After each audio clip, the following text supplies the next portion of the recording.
For Creamer Media's Polity, I'm Thabi Madiba. Researcher and analyst Professor Raymond Suttner joins me to discuss the threat to democracy, Part 2, the EFF. Welcome, Professor. Thank you. Are you not harsh to dismiss the claims of the EFF to be freedom fighters or socialists?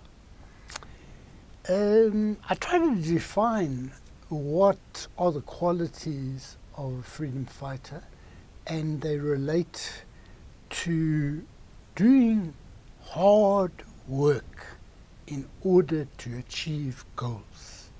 You don't just make threats or use rhetoric or dress and display yourself in so-called revolutionary garb. Most people who are revolutionaries or freedom fighters are modest, and they also do a lot of hard work behind the scenes building organization. Building organization doesn't get news headlines, but unless you have organizations, you cannot build a revolution or achieve or safeguard your freedom. Our freedom is in danger today because we do not have organized democratic forces who are ready to defend it. That is partly or mainly to be blamed on the ANC. That is run down organization, and all we do as citizens is vote every 5 years. We ourselves should also be building organization.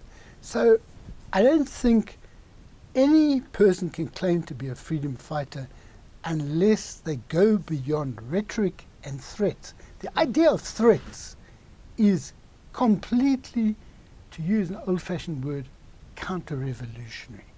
Because in the 1980s, UDF people sometimes used to beat up black consciousness people. We used to go to the UDF people and say to them, what we must do is persuade people of the correctness of what we believe, not beat them up and get them through force to go and join this, that and the other. And I think the extent of threats, the fact that it may well be that they decide to teach me a lesson, given their record of violence against journalists and others, the fact that this is at the back of my mind is something that is completely contrary to freedom and to being a revolutionary. A revolutionary is not someone who boasts all the time and give themselves these military titles. In a time of peace, we do not need militarism. And is it not insulting to refer to the EFF as ignorant of history of the struggle of South Africa?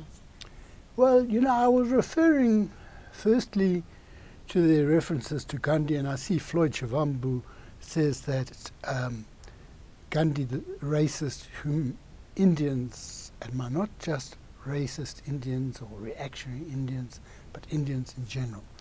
What I was saying there is Gandhi, when he came to the country, absorbed the prejudices of the British, and he referred to Africans in derogatory terms. But Gandhi, like all of us, evolved over time. What we say when we're 5 years old cannot be used to characterize us for the rest of our lives. By the time the ANC was formed in 1912, Gandhi had changed a lot and had regretted his earlier racist statements, and he welcomed the formation of the ANC in the articles that I referred to in my article. Also, there continued to be a lot of relationship between Gandhi and Indian congresses in South Africa, but also the ANC.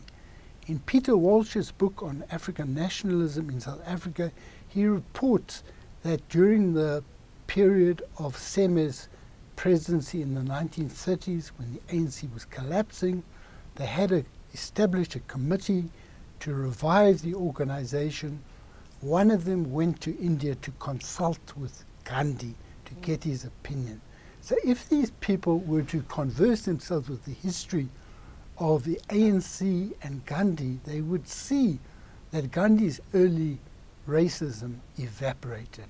he evolved continually as a human being, making a lot of mistakes, as he admitted, changing and all of that, but he was not a racist in his later life.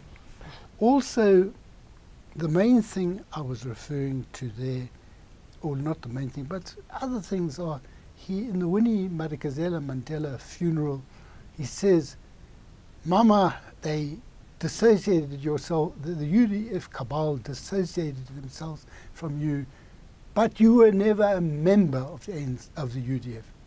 But who was a member? UDF didn't have members. UDF had affiliates, and affiliates had members. Now these people ought to read up on what happened before they were born or when they were in nappies at the time of the formation of the UDF.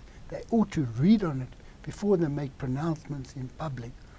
We as the public expect politicians to take the trouble to find out the history of the struggle and not make these pronouncements. And lastly, are you concerned about the EFF representing violence force in South African politics? What can be done to combat this? Well, I don't know that it will be possible to get the EFF to reconsider their militaristic approach, because it's very integral to the way they represent themselves to the public, calling the president commander-in-chief. Like in Cuba, Fidel Castro, first title was not president, but commander-in-chief, leader of the Communist Party, president of the country, etc., etc. So it's imitation of this sort of thing. But for us as citizens, it's very important that we understand that to be brave is not demonstrated only, or if at all, by giving someone a clap. Only time that it's legitimate to use force is in self-defense. In other ways, to threaten or to perpetrate violence is against the Constitution, for which very many people gave their lives, the democracy for which very many people, men and women from all sections of the population, including many Indians, the Indians who died in detention long before these characters were born. We need ourselves to build the peace. Thank you, Professor. That was Professor Raymond Suttner speaking to Creamer Media's Polity about the threat to democracy, Part 2, the EFF.